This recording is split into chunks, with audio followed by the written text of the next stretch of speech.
Unfortunate news on a Sunday afternoon to report that Notre Dame redshirt sophomore offensive lineman Charles Jagusah is out for. We'll discuss that soon, but it's going to be at least a little while.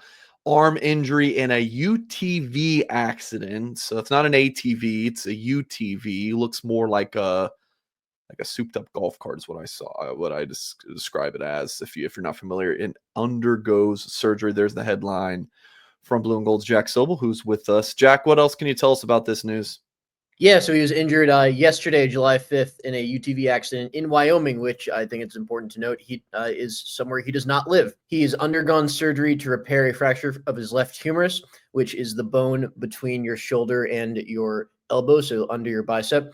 According to Notre Dame, the initial prognosis is favorable, which, I mean, who knows what that means? That can mean favorable, he won't miss time, favorable, he won't miss the whole season, or favorable, his arm didn't fall off. It's just impossible to say right now until we know more details. But yeah, obviously, really, really unfortunate news, and something that that has put a still promising season off to a very frustrating start.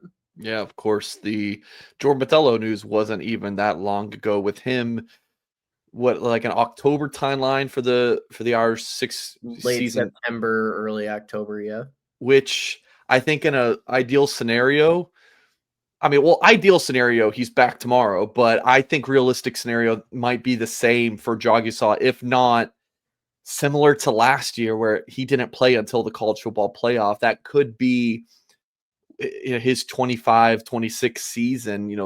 It's very early to say, but it's gonna, from what I believe, he's going to miss games from this. So if that is the case, Jack, where does Notre Dame go from here to replace him?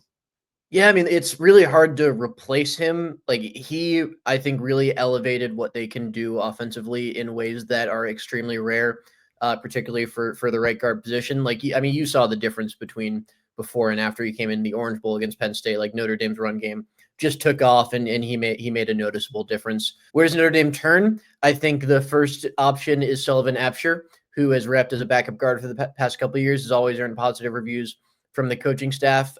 Is by all accounts ready to step into a role like that. Another option could be maybe kick Gerby Lambert inside, try him out at guard, see if he can't fulfill his extremely high ceiling there. A lot of people have discussed moving Anthony Knapp inside and starting, either Lambert or like a Will Black at tackle. I do not think that is what's going to happen. I think Notre Dame is a lot higher on Knapp as a college tackle than a lot of fans are. I don't think. And I also, as a general rule, you don't weaken two positions for the price of one. So I would expect Absher to get the first shot at guard.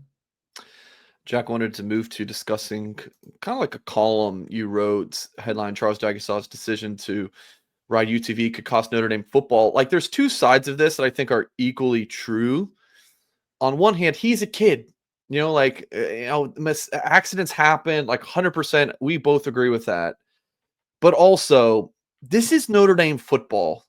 You're right on, like, and we don't have all of the details here except for what Notre Dame shared, which I can pull up here. But you were on a UTV, yeah, and those things are not exactly the safest thing to do right now. So, what do you think here, Jack? Like, tell us what you wrote in this column that people can find at blueandgold.com.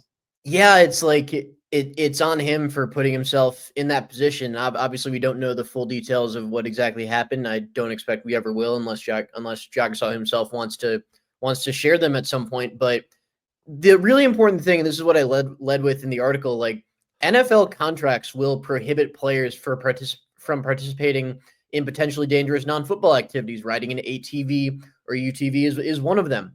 They can prohibit rock climbing, skiing, riding a jet ski, even playing basketball. Like, the ESPN article I referenced specifically points to Patrick Mahomes' contract can void his guaranteed money if he gets injured playing basketball, which obviously they wouldn't actually do that. But like, that's an example of how serious teams are with this.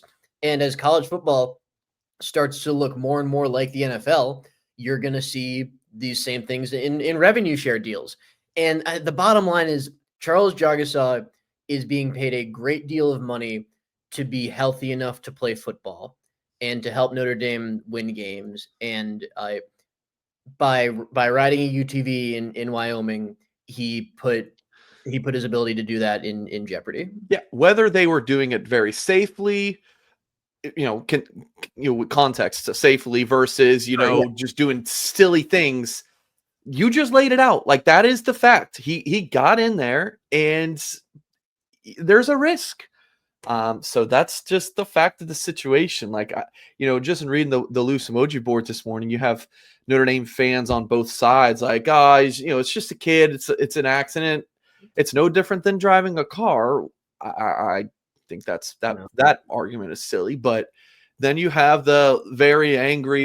I'm kind of in the middle, as I think is usually the right place to land. But both sides, there's, like I said, like there is the element of, yeah, he's what, like a 19, 20-year-old kid. Like, he's trying to enjoy his 4th of July weekend too. You don't think that's going to happen, but I mean, you are what, Jack, like, in your top 25 most important players article that you guys are going to start releasing.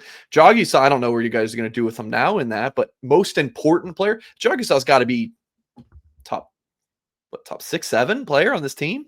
I had him at 5. I think he really raises their ceiling up offensively that much. I think he's that significant. And another thing that's worth pointing out is, like, by all accounts, like I asked you, I asked our colleague Eric Hansen, I asked a couple other reporters to confirm this, but, like, to our knowledge, Jagusah has never been in off-field trouble. He's generally Dude, that kid's the best. yeah, he's generally a straight arrow guy. He is an extremely intelligent football player.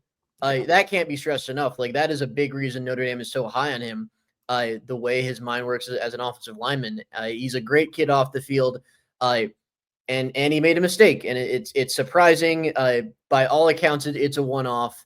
We'll see how Notre Dame deals with it going forward. But it's surprising. It's a shame, and it puts a damper on what's been a very successful month for Notre Dame football. Yeah, especially with recruiting. Yeah, I mean, yeah, amazing kid. Got to know him during the recruiting process. Met him in person in San Antonio for the All-American Bowl, which, like, man, just some unfortunate. Like, he couldn't play in that game because he was injured.